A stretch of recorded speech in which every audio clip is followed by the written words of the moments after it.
Thank you, and welcome back to another episode of the Party Wreckers podcast. I am your host, Matt Brown. I am a drug and alcohol interventionist. I've been working with families who have loved ones that are resistant to getting the help that they need for over 20 years now. I do this podcast as a way to give families some additional tools to help them learn how to have conversations in a different way with their addicted loved ones, and learn how to make those conversations as productive and hopeful as possible. I didn't say comfortable, but I do want to move families towards having really helpful, hopeful conversations. Now, every once in a while, I'll get a list of questions together that have been emailed to me or asked to me as I've been in different phone calls with families through my private practice. And I'll bring those here and I'll answer them with you guys here on an episode. And I've got 4 questions here this month that I felt like these are common questions, and some of them very thought-provoking for me in particular. And so I thought, well, I'll share them with you guys, and maybe you guys will find some common ground here and find that these are some things that you've wrestled with as well. I was talking with a mom, and she said, what do I say if my loved one tells me that while they're in treatment, they're just meeting more drug dealers and learning about doing harder drugs? Now, I want you to first and foremost hear that this is a very sophisticated way to manipulate a parent. Because what it does is it introduces fear and it introduces doubt. And it's done in a way that creates that fear and doubt in the choices that you've made. Because chances are your loved one didn't go and find their own treatment center. You guys were out there, you found the treatment center. Even if they were willing to go to treatment initially, now that they're there, they're starting to plant these seeds of, this probably isn't the right place for me, or I probably need to think about coming home, and you should let me do that. And one of the ways that they'll do that is by saying, I'm meeting so many different people here who are just not in recovery. There's drug dealers here. There's people that are talking about using harder drugs, and I'm learning more about fentanyl and methamphetamines than I ever wanted to know. And frankly, Mom and Dad, I feel like I'm coming out of here worse off than I went in. And if you guys have spent any time listening to this podcast, or even if this is your first time in your first episode listening in, I want you to know that you're talking with a drug dealer right now. I was a guy who used to sell drugs. I was a guy who used to do drugs. I would wager that none of you right now are overcome with a strong desire to go out and get high right now. If you are, give me a call. We can talk about that. But this is a way for your son or your daughter to introduce this idea that maybe Mom and Dad have picked the wrong program. Maybe they didn't do as much research in the program as they needed to. And it's a way for them to get you to second guess the choices you've made, because now they're talking about the environment that they're in and how detrimental it is to their recovery. Here's what I suggest that you say. Son, daughter, I want you to know that I love you. And it sounds to me like the conversations that you're having right now are really not helpful for your sobriety. Now, I want you to know that I see that you have some responsibility in those conversations. In my life, I get to choose who I talk to and who I don't, and what I talk about and what I won't talk about. And it sounds to me like you're at a crossroads right now in your life where you have to start making some of those choices. Now, if you are in recovery and you want to stay in recovery, I suggest that you change the people that you're having conversations with. There are people in that center that you're at right now who want to be sober. Whether they were former drug dealers or not, there's people there that want to be sober. Find the winners and go hang out with them. If you find yourself gravitating towards the losers, and I say that with all the love that I can, but if you have someone that's in a treatment center that doesn't want to be sober, they're wasting their time. And if they're dragging your loved one into that conversation, they're wasting their time too. And what I would say is, son, stop wasting your time. If you want to be sober, and be around the people there that want to be sober. If you don't want to be sober, leave today. You should go ahead and check yourself out of there and figure out what you want to do. Now, coming home is not an option. Addiction doesn't live in our home anymore. And so if you don't complete treatment, there's really nothing more for us to talk about until you do. But it's up to you whether or not you want to complete treatment. I love you, and I really hope you'll choose to stay there, and I hope you'll choose to change the kinds of conversations that you're having there. But I want you to know that I hold you responsible for how you spend your time. I hold you responsible for the types of conversations that you're getting engaged in. And just because you don't like the kind of people that are there, or you want me to not like the kind of people that are there, doesn't mean that you don't have an opportunity to get sober and stay sober. And I want you to know that I strongly encourage you to find a way to do that and really allow them the opportunity to be responsible for how they're spending their time, who they're spending their time with, what they're talking about in the way that they spend their time. Don't take responsibility for something that you have absolutely no control over. I have no doubt, whether I was involved in helping you or not, if you chose a treatment program, there's a really good chance that you did some research on that. There's a really good chance that you looked into this, you called a few places, and you found the one that you thought your loved one was going to do best in. Trust that decision. If for whatever reason you find that separate from conversations that you're having with your loved one that there's some concerns, okay, that's different. But if your loved one is the one that's planting those seeds of doubt, take that with a grain of salt. Talk to the treatment center. Find out what's really going on there, and don't just look at it through the lens that your loved one is holding up to your eyes, if that makes sense. Because as we start to get uncomfortable, and as we start to be required to look at things about ourselves that we don't want to look at, we will run from that experience if we can. And we'll run in a number of different ways. We're professional runners. That's what addiction is. And so if we don't have the chemicals to run away from and relieve us of those feelings, we'll find other ways to distract ourselves. And sometimes it's getting other people to co-sign behaviors and beliefs that we don't really want to let go of yet. And instead of challenging us to change and become better.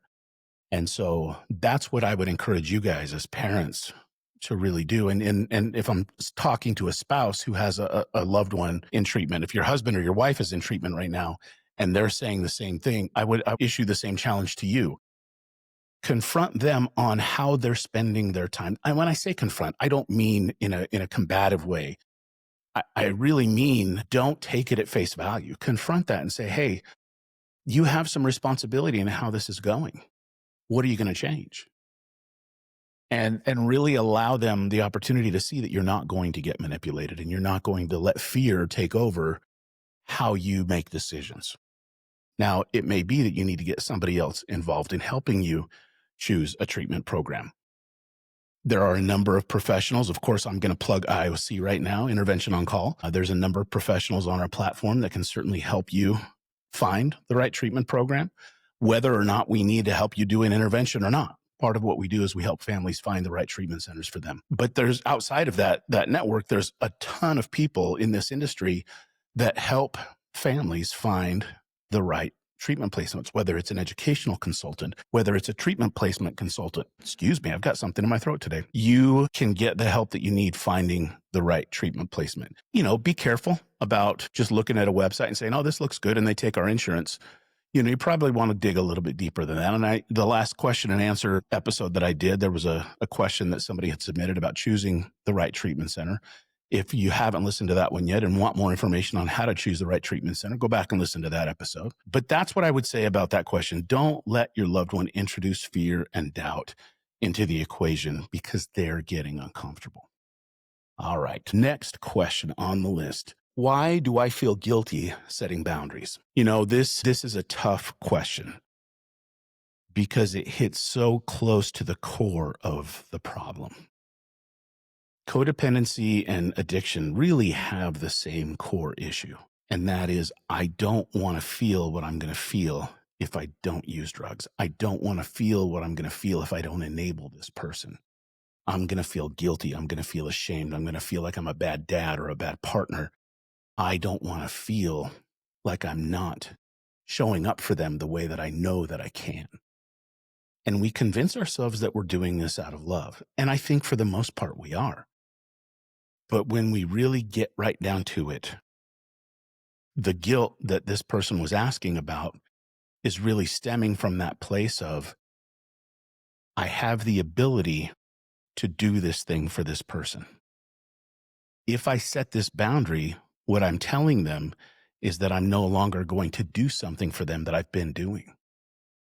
I'm no longer going to tolerate a behavior that I've been tolerating. And I'm going to feel guilty that I'm changing my behavior and making them uncomfortable because of the changes that I'm making. And I really want you to hear that guilt that you're feeling is part of the healing process. Just like those of us that struggle in active addiction, we're going to feel a lot as we begin to change our behavior and stop putting substances in our body that prevent us from feeling all of these things that we've been trying not to feel. And so when we change that behavior, a lot of those feelings come up. And the way that we've been dealing with these feelings is drugs or alcohol.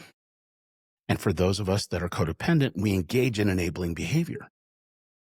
And that helps quiet those feelings. It helps distract us from those feelings. It doesn't mean that it's healthy, but it's a way to change how we feel. And so as we challenge those beliefs and as we challenge those behaviors and start to make those changes, those feelings that we've been suppressing are going to come up. And that's where we really can begin the healing process. And that's why in early recovery, we're often told, hey, this person needs to go to treatment, not to learn how to not use drugs or alcohol anymore. It's to learn how to deal with those feelings that they've been avoiding for so long. As we begin to set boundaries, sometimes we need help doing that. Sometimes we need help and encouragement and support as we begin to change behaviors. Does it mean that the person who's struggling with enabling needs to go to treatment? Maybe. There's some really good treatment centers out there that specifically deal with codependency. Has nothing to do with substance abuse. They're not substance abuse treatment centers. They're not licensed as substance abuse treatment centers. They are primary mental health facilities that deal with codependency. And they do a fantastic job. And, normally I don't plug treatment centers, but I will just name a few of them because they're few and far between. And frankly, the ones that do a good job deserve the recognition. And so the first one that I'll throw out there is called the Bridge to Recovery. And it's in Bowling Green, Kentucky. They do a fantastic job. You go there for 2-week increments. You can stay for up to 6 weeks concurrently, but there's modules that happen every 2 weeks. And this program is phenomenal at helping somebody deal with the underlying reasons for why the codependency is there and why it takes control of the decision-making process the way that it does. Another really good one that's out there is called On-Site Workshops. They are in Cumberland Furnace, Tennessee, just outside of Nashville. They do 1-week workshops. And the one that I recommend for most people is called Living Centered. And it's a way for us to really kind of take a look at how our decision-making has adapted the way that it does, how our self-view, how the way we look at ourselves and our identity that we give ourselves looks the way that it does, why our relationships look the way that they do.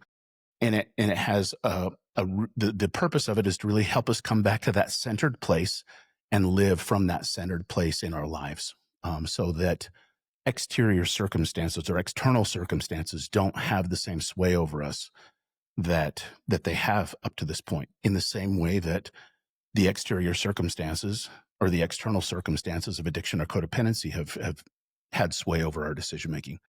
The last one that I'll plug, and I love this woman so much. I've worked with her personally, but Tara Holbrook in Boise, Idaho has a place called Terra Vista, and she also does 1-week workshops, and they do a fantastic job. So those are the 3 that I would say if you're struggling with codependency and actually want to unplug for a week or 2 and go do some personal work, please look into those 3. I will put website addresses in the show notes so that you can reference these afterwards. But that's why we feel the guilt that we do when we're struggling with things like this. Next question. How do I support my addicted loved one without them feeling like I'm trying to control them? Now, again, I'm going to read into this a little bit. This is not, I don't have all the information that I would normally have as I'm trying to answer this question. So I'm going to put my own spin on this, and hopefully this answers the question of the person that submitted this in a way that they were hoping for. But when we try to have conversations with somebody, oftentimes we're saying, you need to do this, or you should do this. And when we frame things that way, it does feel controlling at times, especially to somebody like me who wants to fight for control left and right, because that's the only thing that I feel like I can try to fight for. My internal condition feels so out of control that I've got to try to control everything around me, which is what led me to do drugs and alcohol in the first place. And so as you try to approach your loved one and say, hey, I think you need some help. I need you to go to treatment, or you need to go to treatment, or you should go to treatment.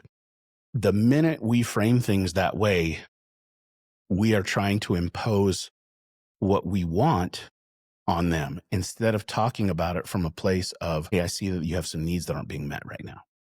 And there's a way to go about doing this that's very different. And so as we're coaching families on doing their own interventions, instead of saying you need to go to treatment and make it like a very generic statement, what I'm always encouraging families to do is find the solution first.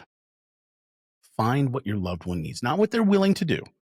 Hey, they're only going to be willing to go to therapy. They're only going to be willing to do an outpatient program. They're not going to go to inpatient. I don't even want to talk to them about that because they're going to reject that outright. Don't worry about that part of the conversation. Look at this through the lens of what do they need? What do they need to get the help that is really going to solve this problem? And if the answer to that question is they need to go to inpatient for 30 days, they need to go to inpatient for 90 days, and then into sober living, and then do outpatient. Look at it through that lens, because what they are willing to do is the most flexible part of the equation. It's always the most flexible part of the equation. How I feel, especially when I'm in active addiction, changes minute to minute, hour to hour, day to day. My feelings are so completely out of control that in the morning, I might feel like I'm on top of the world and I've got the world by the tail. And by mid-afternoon, I'm desperate.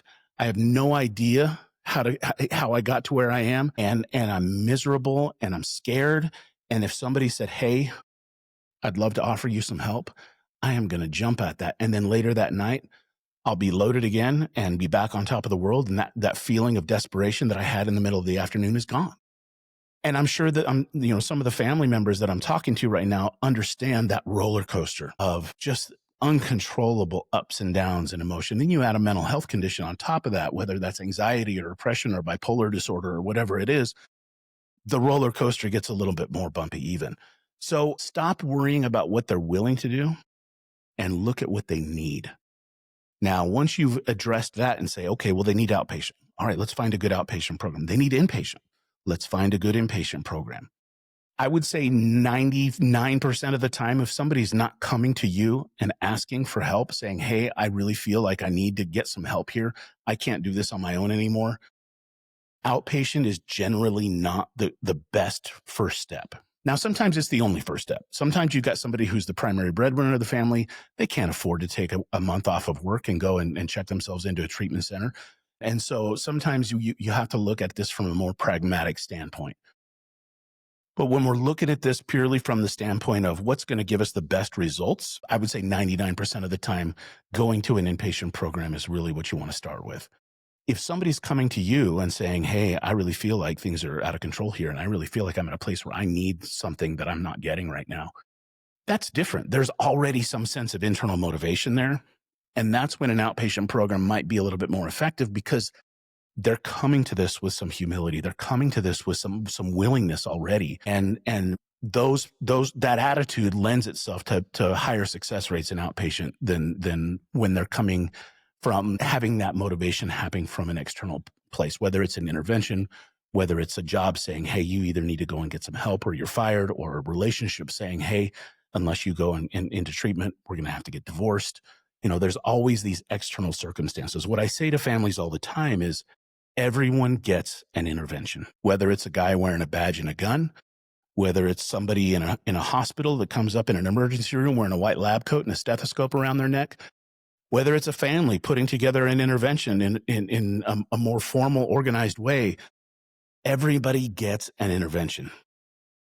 How they respond to that intervention can largely be uncontrollable in some cases. When it becomes a legal issue, the outcome of that is beyond most people's control. There are oftentimes legal consequences that people no longer can control.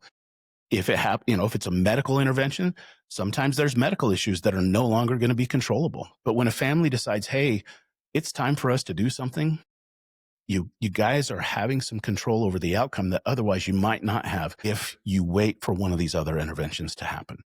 Now, you might be in a situation where somebody's already had a legal intervention or a medical intervention, and they're still continuing to use. That doesn't mean you can't do something independently from those experiences. But what I will say is that when you have someone that you're trying to support and they're feeling like you're controlling them, sometimes that's manipulative. Sometimes it's just a way to gaslight you into backing off and saying, hey, all you try to do is get me into treatment. This feels really controlling. I don't want to have this conversation. Don't necessarily accept that at face value. What you do want to go into this conversation with is saying, hey, I'm worried about you and I love you and I can see that you're not happy. Would you agree with me on that? Or do you feel happy right now? Well, no, I don't. As a matter of fact, I'm miserable. I lost my job. I lost my girlfriend. My life sucks. I have no more friends. I'm broke.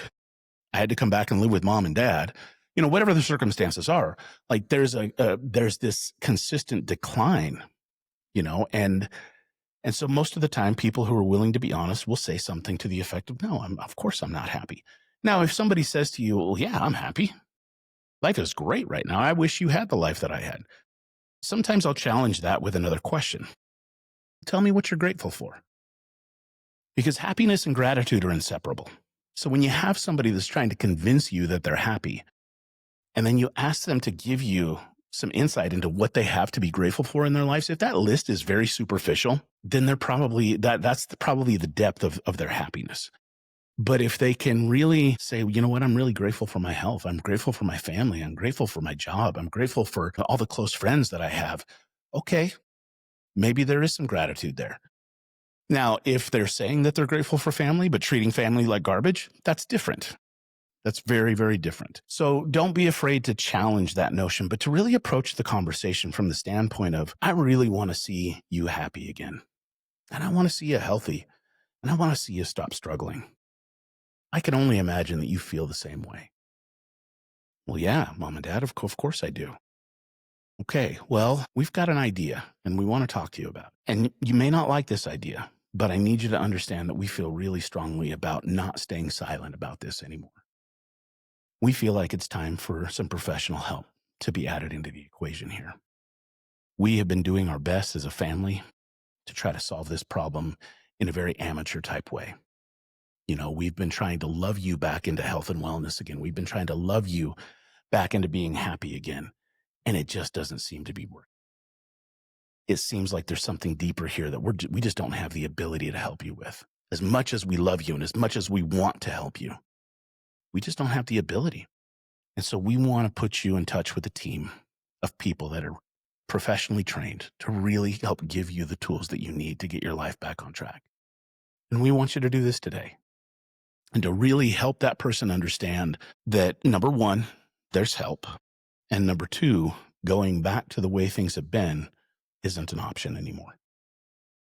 And to really understand we are now beginning a path forward. You don't have to do what we're asking you to do, but we don't have to continue to engage in our relationship with you the way that we have either. In fact, we're choosing not to. And so should you choose not to get help today, we may have to look at how our relationship with you is going to change so that we're not enabling this anymore, so that we're not being harmed by this anymore. This has caused some financial harm to us. This has caused some emotional harm to us. We're losing sleep over this. I'm not able to perform at work the way that I do because of the stress that I feel all the time worrying about you. A lot of responsibilities that I have are getting neglected because of my worry for you. And I'm not saying this to make you feel guilty. I'm saying this because I need you to understand how important you are to me. And it's because you're important that I have to concede that I don't have what you need right now, but I want to get it for you. And to really have that kind of conversation. It's not about you need to do this, you have to do this, you should do this. Those kinds of phrases are going to put you on opposite sides of the rope, pulling against each other. But when you can find a way to pull in the same direction, I can really see that you're struggling. And I can only imagine how hard that is for you right now. Would you like some help? Can I help you find some happiness and some hope in your life? And I think I've got a plan that I want you to listen to today. That's very different. That's a much less controlling kind of conversation. But you're also setting some firm boundaries in terms of what you are willing to do and what you're not willing to do anymore. And that's not controlling. Boundaries have zero to do with trying to control another person. In fact, when my boundaries are strong, I don't have to control anybody. When I find that I'm trying to control people and that I'm engaging in more controlling behavior, what I'm really learning is that my boundaries suck.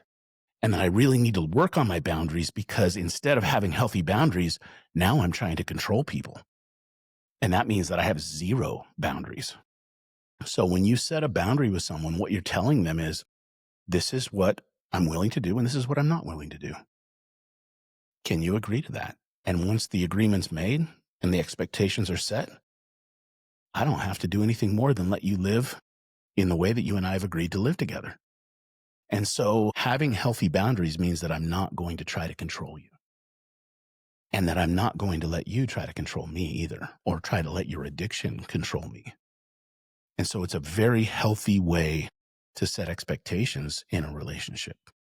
So if you find that you're constantly trying to control somebody, whether it's, hey, we've got to get this person to this appointment, or we've got to get this person here, or I've got to make this phone call, I've got to make sure that I get this taken care of and that taken care of, because they're not going to be able to do it for themselves. All of those are actually very controlling behaviors. It's really hard to see it sometimes because our motives for doing it is to minimize the pain and the frustration and the hit to the self-esteem that happens when people fail. But what I want to tell you is that when we try to control someone in that way, when we try to rob them of the experience that they have, even if they're going to fail at it, when we rob them of that experience, we're robbing them of growth. And so approach these conversations with love and with kindness, but at the same time, be very clear about what it is you're willing to do and what it is you're not willing to do in terms of how you're going to support this person going forward. Because you can love somebody unconditionally, but it does not mean that you have to support them unconditionally. Love and support are not mutually inclusive. And with that, we'll move on to the last question here. My son was arrested last night and has been calling nonstop for me to bail him out. What do I do? So this comes up with a fair amount of regularity. Those of us that engage in drug use in particular, we end up in jail sometimes. If you end up drinking and driving, we end up in jail sometimes. And there's consequences. And as soon as those consequences hit, we go to that support system to try to find a way to not have to experience those consequences. And sometimes when families step in too soon, just like I was talking about with this previous question, if we step in too soon, it's not about teaching somebody a lesson. It's not about I'm going to teach you a lesson. I'm going to leave you sitting in jail. It's about letting them know, I'm not the janitor anymore. My job isn't to clean up your mess. I'm your mom, I'm your dad, I'm your husband, I'm your wife, whatever the relationship is, I'm not the janitor. In every intervention that I do, there's two people that we have to fire, and that's the banker and the janitor. The banker is usually the one that's either actually financially or emotionally funding the messes that are getting made. And then the janitor is the person coming behind and cleaning it up while the banker's busy funding or financing the next mess. Now, sometimes it's the same person filling both roles. But if you find yourself in either of those roles, whether you're a financial banker or an emotional banker, or whether you're the janitor, really ask yourself, okay, is this working? Is this producing the results that I want it to produce? And if it's not, if your loved one ends up in jail, you have a perfect opportunity to be able to say to them, and this is what I told this mom, jail has a way of softening us up to some things that we ordinarily wouldn't be open to.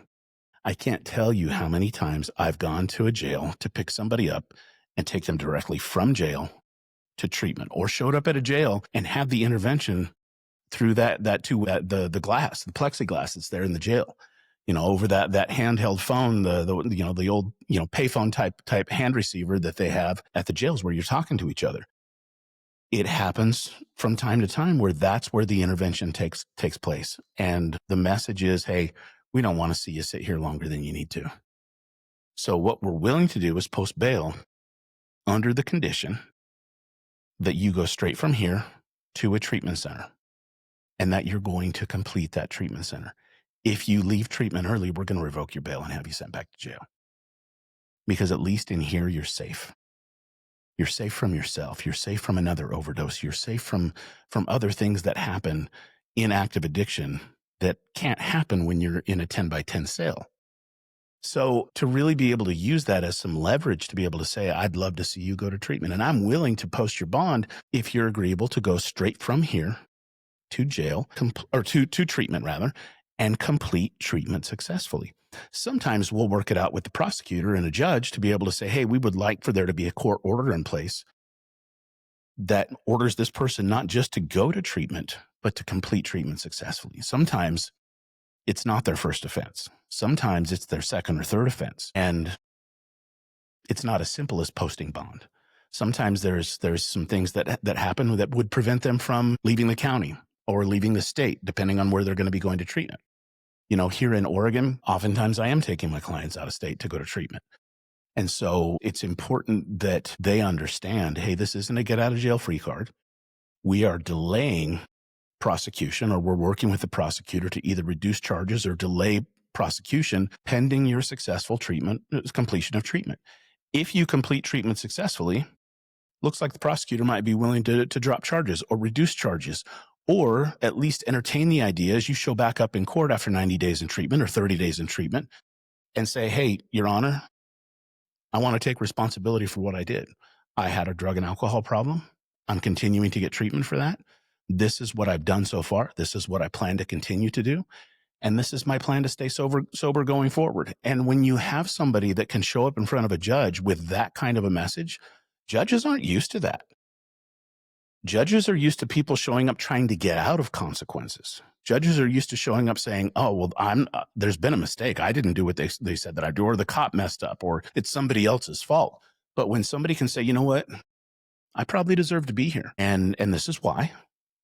And this is what I've done to try to correct the problem. And this is what I'm going to do to continue to correct the problem. And I would love some leniency, and I would love to be able to solve this problem. And if you need to put me on probation, if you need to send me to jail, I will accept the consequences of my actions. I can't tell you how many times a judge has heard that and said, you know what? You've changed. Something's different here. There's been a positive change here that I certainly want to respect. And there's power in that accountability. And so if you have a loved one, whether, you know, like this mom, her son was arrested the night before she sent me that email, or if you have a history of worrying about whether or not your loved one is going to end up in jail, consider this as the option. Should they end up in jail, don't be so quick to get them out. They're not going to, there's nothing catastrophic that's going to happen in jail. They're actually safer in jail than they would be elsewhere, out doing what they were doing before they got arrested. At least you know where they are. And with a relative amount of safety, you know, like nothing bad is going to happen. They're in jail. They're not in there with some really great people. They're in there with some really unsavory characters, but they're at the very least, they're safe from themselves and their own poor decisions. So consider that and really use that as an opportunity to say, hey, I'd love to help you out, but here's what I need you to agree to. And if you feel like there's some pushback, or if you feel like, hey, they're going to get a little slippery and on the way to treatment, they're going to try to scoot sideways and not actually go, you may say, hey, I'm going to talk to the prosecutor, or I'm going to have your court-appointed attorney talk to the prosecutor and see if we can't work out a deal here where the judge orders you to complete treatment at this particular treatment program. And if they're willing to do that, then I can post your bond. But until then, I want you to know that I'm sorry that you've ended up where you're at. I hope you'll take some time to reflect on what got you there and what you can do to change this. And I want you to know that I want to see you happy and safe again. But in the meantime, I'm not going to be bailing you out. And if you're willing to get some help and you're willing to go door to door, I'm not bringing you home to pack a bag. I'm not bringing you home to say goodbye to your dog. You are going straight from jail to the treatment center. And it may be a day or two before the treatment center has a spot for you. I need you to understand that I'm going to leave you sitting in jail until that spot opens up. Let them know that you are not afraid of them being where they're at. Because again, just like that first question that got asked, I'm here in treatment and I'm learning, I'm meeting more drug dealers and I'm talking to people that are using harder drugs. That will come up while they're in jail. I'm in here with a bunch of criminals. I don't know what I'm going to learn while I'm in here. I don't know what I'm going to, what's going to happen to me. They're going to plant those seeds of fear while they're there. Don't react to that. Allow them to be uncomfortable, because that discomfort is a really good catalyst for change. And if they know that you're willing to let them be uncomfortable, and if they know that you're willing to let yourself be uncomfortable, change can happen. Change can happen. Guys, thank you. I appreciate you listening to this episode. I want to remind you that now 4 times a week, Intervention on Call has free family Zoom meetings. Every Sunday night at 8 p.m. Pacific, we have now a dedicated West Coast meeting at 8 p.m. Pacific every Sunday. Every Monday, Wednesday, and Thursday at 8 p.m. Eastern Time, we have family support meetings. Wednesday nights, we have a special speaker meeting. For the last month, we've had Jason Shane talking about trauma. I believe he's going to continue that dialogue for another few weeks, and then we'll bring in another speaker. But every Monday and Thursday and Sunday now, we have Q&A with families where we're giving them direct solutions and suggestions and strategies on how to help their addicted loved ones. So please join us for that. Until then, I hope your loved one will get sober and stay sober. Love you guys.